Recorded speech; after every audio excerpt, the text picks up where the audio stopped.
រដូវរងាមិនទាន់មកដល់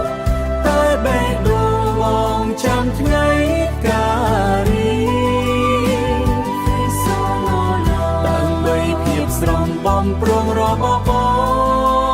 ងអូនប្រាថ្នាសុខមួយជីវិតភាពត្រជាក់ទាំងប៉ុន្មាននឹងរលីបាត់ទៅព្រោះស្នេហាយើងឈរកណ្ដាលខ្យល់តែពន្លកស្នេហាកំពុងលូតលាស់ក្នុងកញ្ចក់នៅតែមើលឃើញរូបអូនជានិច្ចបងសរសេរឈ្មោះអូនលើភ្នំនិងទឹកដីចង់ប្រើសំឡេងយំដើម្បីបដូរ